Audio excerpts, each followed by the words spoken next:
Sir உங்கள் படத்தில் வந்து எப்பயுமே வந்து ஸ்பீடு இருக்கும், ஆக்ஷன் இருக்கும், வார்த்தைகள்லாம் வந்து திருநெல்வேலி இந்த சரௌண்டிங்கில் இருக்கிறது வாழை தூக்கலை அப்படின்னு இருக்கும்.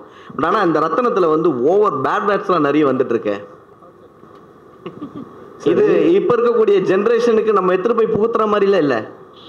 நீங்க கொஞ்சம் கம்மி பண்ணிருக்கலாமோ? ஏன்னா இருக்கிறதுலே உச்ச வார்த்தைகள் போட்டிருக்க மாதிரி இருக்கு. இதெல்லாம் கோவத்தில் கொந்தளிக்கும் போது பேசுகிற வார்த்தைகள் தானே. நீங்கள் கேட்டது இல்லையா, வெளியில் ரோட்டில் ஏதாவது தகராறு நடக்கும்போது என்னென்ன வார்த்தைகள் வரும்னு கேட்டிருப்பீங்கல்ல, அந்த மாதிரி வார்த்தைகள் தான் அது. இல்லை, அந்த வார்த்தைகள் தான் கொஞ்சம் கம்மி பண்ணி, ஏன்னா இருக்கிற பசங்களுக்கு நம்மளே எடுத்துகிட்டு போய் கொடுக்குற மாதிரி இருக்குல்ல. அப்படிலாம் இருக்கு, கோபத்தில் வரப்பெல்லாம் இருக்காது. இது வந்து நம்ம வந்து வெளியில் எங்கேயுமே நம்ம போய் கேட்காம எங்கேயுமே நம்ம கேட்டது இல்லாத மாதிரி ரியாக்ட் பண்ணுற மாதிரி இருக்குது. 40 வருஷம் 50 வருஷமாக நானும் சினிமா பார்க்குறேன். தேவையான இடங்களில் சில படங்கள் வந்துட்டு இருக்கும். ரோட்டில் சண்டை நடக்கும்போது எப்படி களத்தில் இறங்கி வேலை செய்கிற ஆள் நம்ம எங்கெங்கே என்னென்ன மாதிரி பேசுவாங்க, எந்தெந்த கேரக்டர் என்னென்ன கோவம் வந்தால் எவ்வளோ வேகமாக அந்த கோவத்தை வெளிப்படுத்தும், அந்த கேரக்டராக தான் இது பேசியிருக்க தவிர இந்த வார்த்தையெல்லாம் எல்லாம் கண்டினியூ பண்ணுங்கன்றதுக்காகலாம் கிடையாது, அந்த எண்ணமும் கிடையாது. மேடையில் நீங்கள் பேசும்போது அதான் சொன்னீங்க, வயலன்ஸ் வந்து மோகன்ராஜ் ஒரு நிமிஷம் அவர் பேசிட்டு இருக்காரு. மேடையில் நீங்க பேசும்பொழுதும் வெட்டு குத்து அந்த மாதிரி ரத்தம் தெரிக்கிற மாதிரி அந்த மாதிரி தான் சொல்றீங்க. ஆமாங்க, நீங்க வந்து களத்துல போய் இறங்கி பாருங்க. நீங்க ஒருத்தர் வந்து ரோட்ல நின்று தகராறு பண்ணி ரோட்ல போற ஒரு பொண்ணை கை பிடிச்சி இழுப்பான். உங்களால வீடியோ மட்டும் தான் எனக்கு எடுக்க முடியும், உங்களால எதிர்த்து கேட்கவே முடியாது. கேட்டீங்கன்னா உங்களுக்கு தான் பிரச்சனை. இப்போ எவன் போய் சட்டையை பிடிச்சி இழுக்கிறானோ அவன் மேல தான் கேஸ் போடுறதுக்கு 10 பேர் ரெடியா இருக்கான். ஆனா கை பிடிச்சி இழுத்தவன் வந்து ஈஸியா போயிடுவான். அந்த மாதிரி சூழ்நிலையில தான் நம்ம இருக்கோம். இன்னைக்கு அவனெல்லாம் அடிச்சு உதைக்கிறதுக்கு ஒரு ஹீரோ வேணும். அவனு அது நம்ம செய்ய முடியாது. நம்ம அதை வந்து நான் படம் மூலமா நான் செஞ்சிருக்கேன். நீங்க கேட்டீங்கல்ல மீடியா வந்து சட்டை பிடிக்குமான்னு, வீடியோ எடுக்குமான்னு கேட்டீங்கல்ல, அந்த வீடியோ எடுத்து நான் வீடியோவை சொல்ல.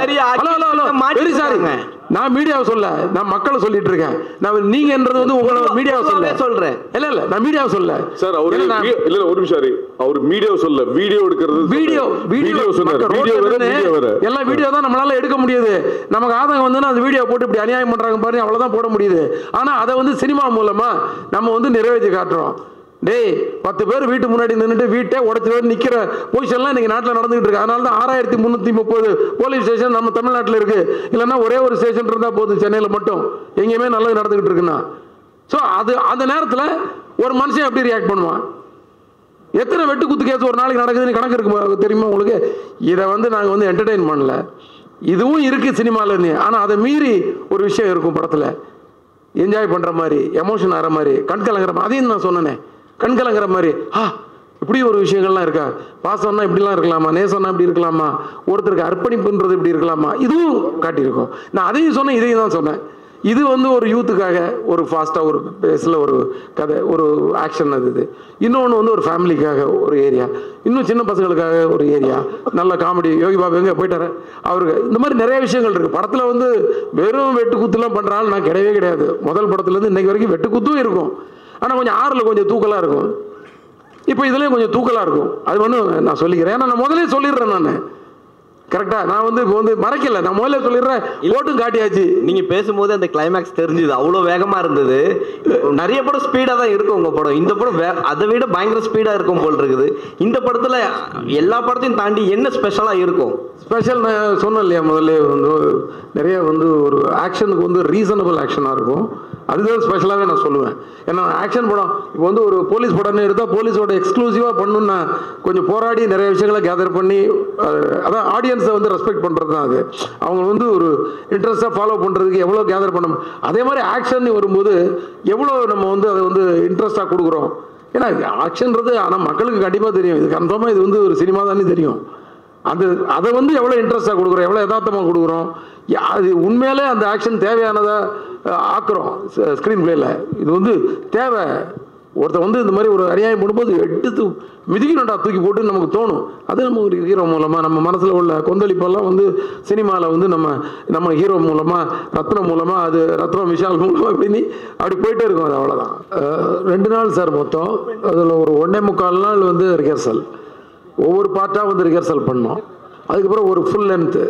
முதல்ல வந்து ரோட்லேயே வந்து சாக் பீஸில் ஒரு ஸ்கெட்ச் போட்டு நல்ல கார் பொம்மை, ஜீப் பொம்மை, பஸ் பொம்மைகளை வச்சு எங்கெங்கே இடிக்கணும் அந்த மாதிரி விஷயங்களெல்லாம் கோடு போட்டு வரைஞ்சி எல்லாரும் ஒரு ஜூனியர் ஆர்டிஸ்ட்லேருந்து மொத்த டெக்னீஷியன்ஸையும் ஒன்றா நிறுத்தி அவங்க எல்லாருக்கும் வந்து ஒரு ஸ்பீச் கொடுத்து, ஏன்னா இதில் வந்து யார் ஒருத்தர் ஒரு ஜூனியர் ஆர்டிஸ்ட் வந்து குறுக்க தெரியாமல் வந்து ஓடி வந்து கேமராவை தட்டி விட்டாலும் திருப்பி ஒன் மோர் போகணும்.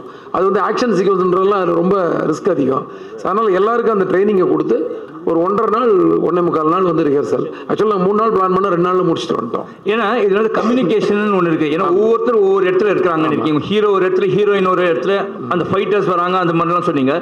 இதில் வந்து கேமராமேன் வந்து வண்டி தாவி வேறு எடுத்திருக்காரு, சிங்கிள் கேமராவில் எடுத்திருக்காரு. நீங்கள் எதனா கேஷுவாலிட்டிஸ் எதனா இருந்துச்சா, எதனா அடிக்கடி பட்டு அந்த மாதிரி எதனா சம்பவங்கள் எதனா அந்த மாதிரி எதுவும் நடக்கலை. ரொம்ப எல்லாருமே வந்து சேஃபாக எஸ்கேப் ஆகிட்டோம். சார் ஹரி சார், இந்த படத்துக்கு ரத்தனன் பேர் வச்சிருக்கீங்க.